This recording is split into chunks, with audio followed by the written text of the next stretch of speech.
Good evening, viewers. Welcome to the Face Off Friday night. Peter Chivazo. And yes, it's a full table. From the extreme right, Charles Romshana. The Almighty God is great. Yeah. And Richard Baguma. I say amen to Romshana's statement.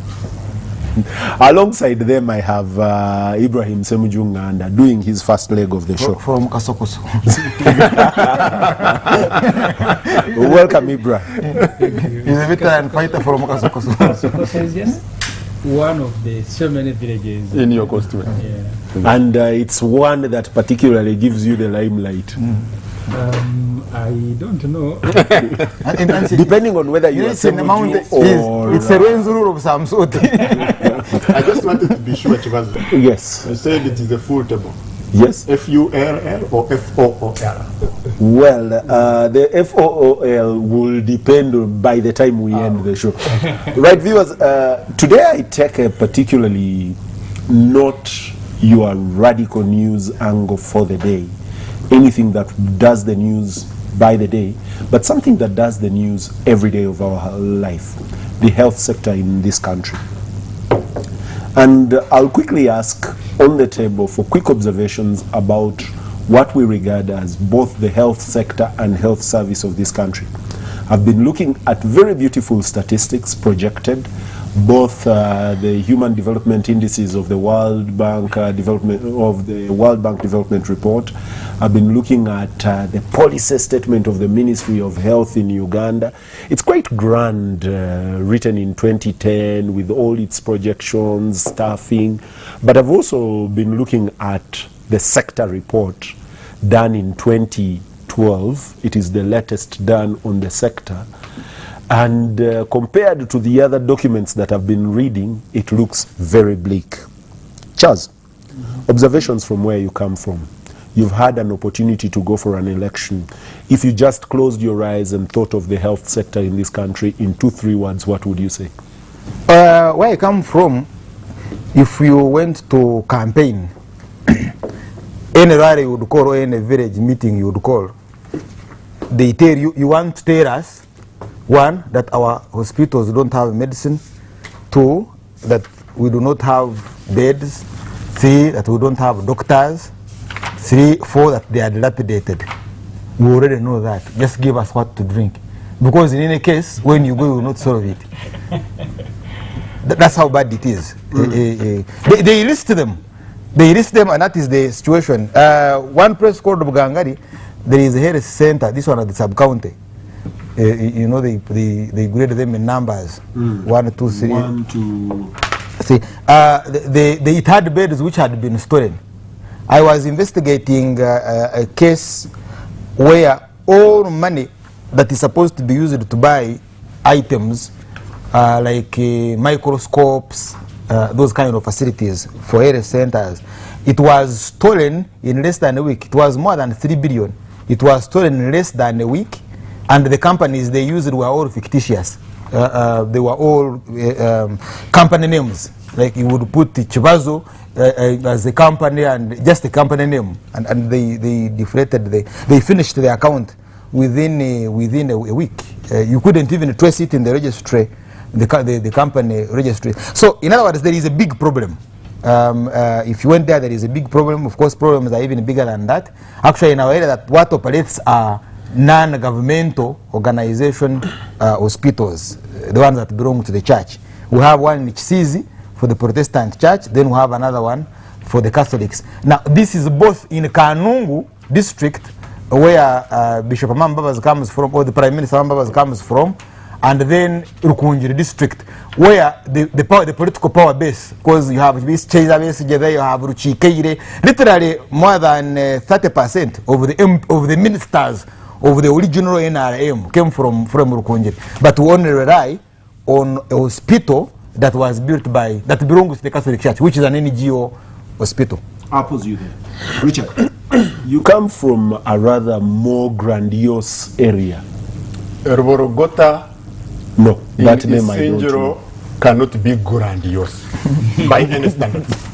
No, I thought the closer precincts to Ntare School. Oh, Nkokonjeru in Mbarara. Yes. That is the same Jews took over that one. Nkokonjeru is not in Nyankore, but Nkokonjeru. So, in that case, yes, nearer to Kasokoso than to. Your observations, if you did observations on the health center, because the distribution I have here is projection of health centers by 26.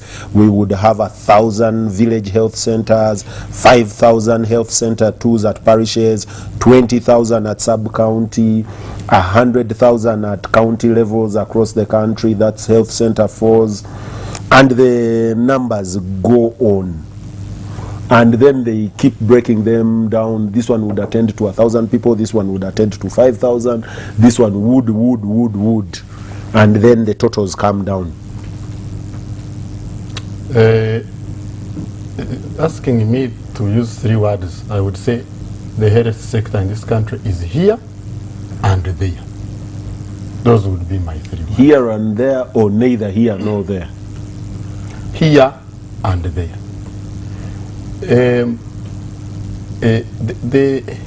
The figures you are giving, I don't know whether they have corresponding budgets, because then we would compare the projection vis-a-vis the projected financial investment and see if those two were done. There is also nothing wrong with the dreaming. I think all of us do dream. So probably that was a dream. But we also know that usually when you wake up, there is reality. So that happens. For me, health is made at home, if I may take Professor Omaswa's statement, and only repaired at the health unit when it has broken down. So when we begin with the repair place, I think we begin from the wrong place. And I think that has been the fundamental problem with the approach we to have health. primary health care. Yeah, but what are the components of primary health care? That's what he's talking about. You have health center 1 I am saying that don't exist actually, according to this report. The principal health point We were is the supposed to have a household. health center And 1 I'm that saying- don't exist. We I'm start saying, at Chibazo, health center 2. I'm saying, Chibazo, that the principal health point is the homestead.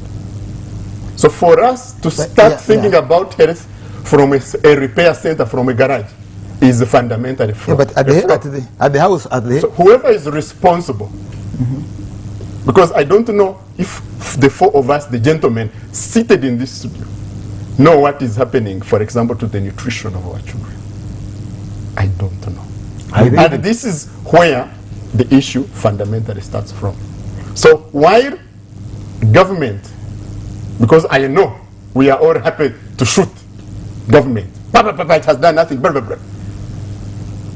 We are fundamentally flawed. And I'm not saying government has done a good job. We are going forward. I think there are many things it has not done well. There are equally many things we have not done well ourselves. Samuju, you come from a really by and far an urban center. Of course, you have a village leg as well if you go to Vijava and whichever. I'm looking at figures that are interesting. In Uganda, Kitgum has the highest percentage of women that deliver in hospital recorded, at least up to 2010. 97% of the women in Kitgum gave birth in hospitals. in camps. They were in camps, so that was understandable. Okay, then you've qualified it. Actually, the second one is Mitiana. Mitiana had 85% of women by 2006 giving birth in hospitals. You had Ajumani at 20, you had Mukono at 34, and the general average is 31% women deliver in hospitals. I don't know whether that isn't a very bleak figure. Yeah, Says, do you know why? It is safer to give birth in the bushes than in some of these hospitals. Samuju. I don't know, just that is really grim. That's how it is. The infections you get. Let me just start with a small story. I was a member of the Committee on National Economy in Parliament. Government wanted to borrow money to refurbish all the regional referral hospitals. So our committee, as committees of Parliament usually do, went on field trip. We started with Jinja, we went to Iganga, Mbale, and Soroti. Colleagues of ours took the western route, another group took the northern route. When we arrived in Soroti, we are informed that they had just lost a mother about 20 minutes before our arrival. And we are told the reason they lost that mother was because they did not have, are they called switchers? What they use to operate women when they are delivering. So I asked Dr. Baiga how much would cost, how much it will cost, and he told me it will be about something 20,000. The people responsible for that regional referral hospital told us the husband was on the phone. He delayed, they kept calling him. 2 hours later, the woman died because they could not operate her. That was Soroti Referral Regional Hospital. We have structural and administrative problems in that sector. I now chair a committee on commissions. We've been perusing reports of the dental and something council, midwives and nurses, national medical stores. The reports of the Auditor General will give you a very grim picture. Where they were supposed to take malaria drugs, they are taking drugs for ulcers, drugs for this and that. That's what is in the report of the Auditor General. Money was just being shared by the NRM structure that runs those facilities. Because if you are a royal NRM card and you are not as cantankerous as Romshana, when you lose an election, they will take you to national medical stores, they will take you to the National Drug Authority or something else. And even where you don't have the expertise, you don't even have the experience. So you have both structural and administrative problems in that sector. The former leader of opposition, Nandara Mafabian, Shadow Minister for Health, they used to move around. One time they went to Chitagate. They found they didn't have electricity, they didn't have running water. They are using a jerrycan to operate. I actually have pictures that have been captured in various hospitals. Well, we will run those pictures as we go on. Yeah. Kaolo was same problem, Bujiri. Structures similar to hospitals. Yeah, so in the end, I think the politics is spoiling many sectors, not only the health sector. I will need someone to convince me that the Obote's approach was the wrong one. If Obote wanted to construct schools, you would hire, say, Rocco. You will find the same structures in Masaka Secondary, in Nabisunsa, in Chibuli, in Gombe, everywhere. Same standards. You will find the same health structure in Gombe, in this place as you go to northern Uganda, in the constituency of the First Lady. There will be the same structures. But this politicking of sending money to every village to construct its own facility, the structure... Samju, if I may just interject there. I have discussed that, and with my friends, several of them at the Finance Ministry, they told me that was part of the Poverty Eradication Action Plan. That if you allow communities to participate in the construction and you don't bring companies from Kampala then you do two things. You provide the facility, but you also help communities fight poverty. So there is a participatory approach in fighting poverty. So they build their schools, they build their hospitals, and the process benefits the community. I think we are shooting off the mark. When you see these structures, they exist.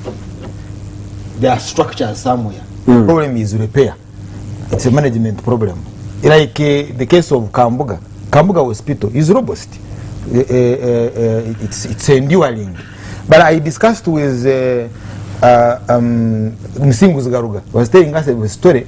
They brought a lady who was going to deliver, and the officer advised that if you get her from the vehicle, she will die. Because we can't attend to her. You are sentencing her to death. Proceed. And you know they have no bridge connecting them with Rukunjeri. So you have to use Nyamirama and it's far. So when they were climbing the Rift Valley, ascending the Rift Valley, she passed on. She couldn't reach but she was delivered in time to Kambuga Hospital. It was built by, but the structure exists. So even because the problem, we are not in shortage of structures. You would rather have a doctor and facilities operating under a tree. At least we would understand. But even where you have structures, they are dilapidated. And even where they attempt to do rehabilitation, they steal the money. You can find out the company that rehabilitated Murago. Who owns it? Yeah, who owns it? And they stole the money. That's basically why the problem is. Yes, Samuju, you are continuing. So the point I was making that, yes, the policy of having health structures at village, at parish, and at sub-county was a good one. Because there are villages that are very remote. But even constructing those facilities, there was no need for us to abandon them, taking the argument you are making that you're empowering the community to learn how to build by starting with their health facility. But also, I am not one of those who believe in scattering facilities all over the world. If you can consolidate either at sub-county and have facilities that are functional, the amount of money you are spending establishing parish health centers, first deal with what you can. First of all, what you can supervise, but also what you are able to equip. But because of politics, you want to take a structure where there is a polling station, so you go and build something, it is halfway done, even another village has, because when you go to address a rally there, you will point at a structure that will brought you a health facility. Secondary school is coming up there. I am not one that is convinced by the numbers. Let's just have structures that are functional, then the population can suffer with reaching those. But some of you will be told that if then you concentrate on the upper level of the health structure, you're going to Bako. Because I've been looking at these figures and some of them are pathetic. You have Murago Hospital, whose capacity is 1,500 patients, beds. And the daily intake currently in the beds, and that is at 2012, was 3,000 patients instead of more than 100% more. It's over. Yes, you have Butavika, who was designated to have 600, and it receives 1,600. Designated for 600. You have, I'm interested in Kaworo, on the main road, or Ginger Road. It has a bed capacity of 100 beds. It receives 200 patients. That's 100 more than... that's per day. That's what they have taken in. You have Arua, 270, they have 400. Kagando, 100, 150. I mean, it's going to bulk. Already you have a problem on the main facilities. So even by facilitating those, you have a problem. No, but when we are touring these regional referral hospitals, their problem was that district health units are not functional. Someone who is supposed to be receiving treatment, say in Kamui, will be looking at the next taxi to go to either Iganga or to go to Jinja. The same problem in Mbari. They are supposed to be serving as a referral hospital. Regional referral. A very simple thing. People will end at the Mbari regional referral hospital and they are serving about... so part of the reason you have these figures is because the lower units are not functioning at all. So whoever has a problem will run from Kawempe to Morago. because that's where they think there are at least some facilities and some expertise to deal with their problems. I am told in Rwanda, I have not seen it myself, that if you jump a step, for example, you're supposed to be at a district health facility and you go to a regional one, that there will be an ambulance to take you back. I have only had that story. I've been experiencing myself. You're good at propaganda. Yes, yes. Richard, listening to these stories and looking at the figures, that every figure that I look at doesn't seem impressive. Either the people that generated this particular report had, well, I hope that is not a health facility. Walusimbi, I hope you're not picking prisons. Even prisons Shouldn't be like that. But the staffing levels are pathetic. I've been looking at figures of staffing, and they're a cry out that even when you have a swarm on the hospital, at least you would compensate by saying, I have enough staff to attend to them.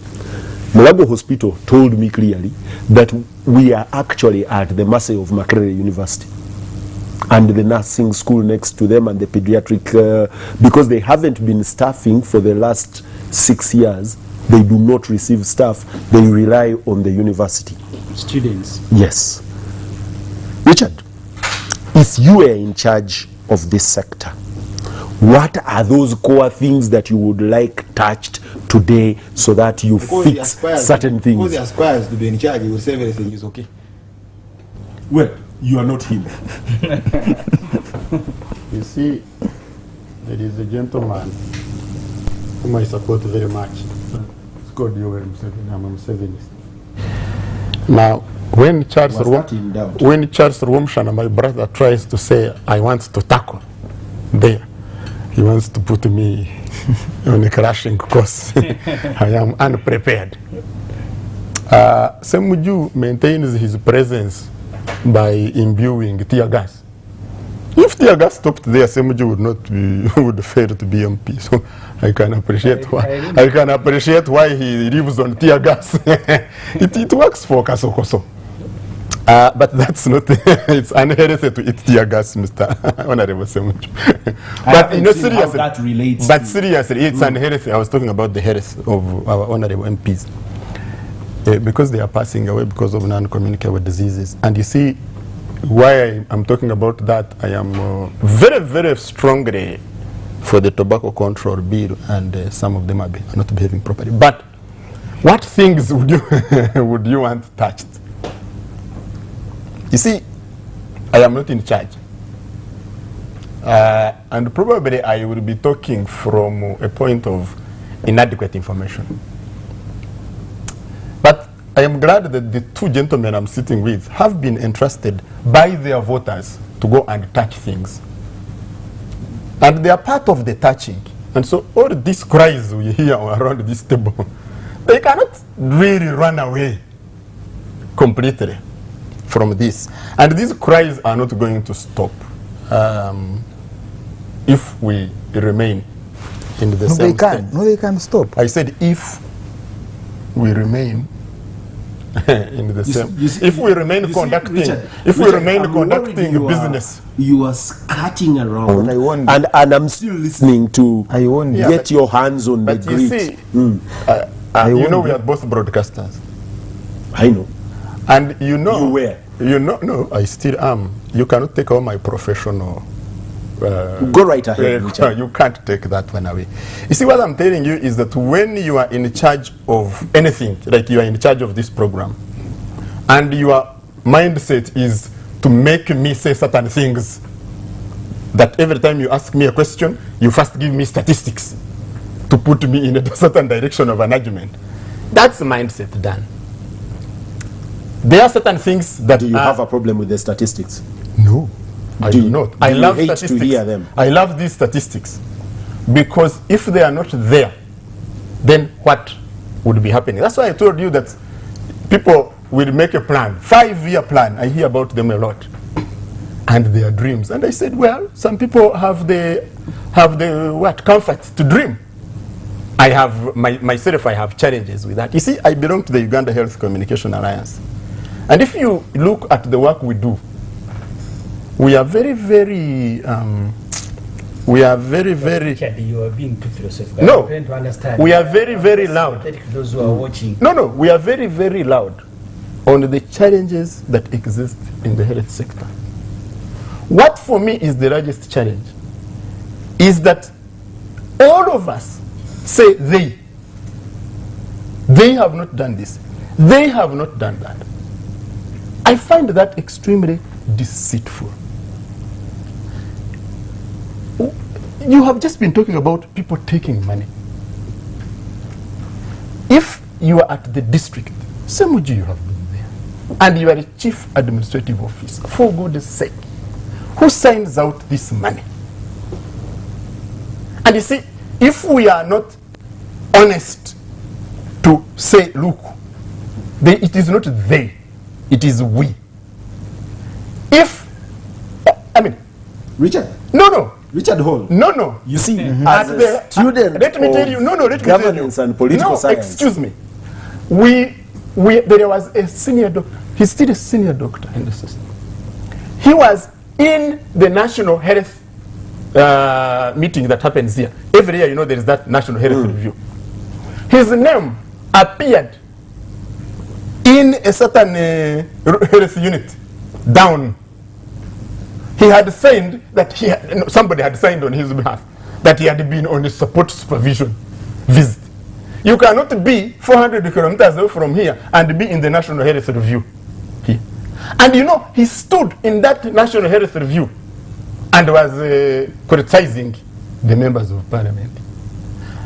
And I looked at the guy and I said, I don't know how I can supply information. What I'm telling you, Chivazo, that I haven't understood. That you haven't understood is that we are diagnosing this problem wrongly.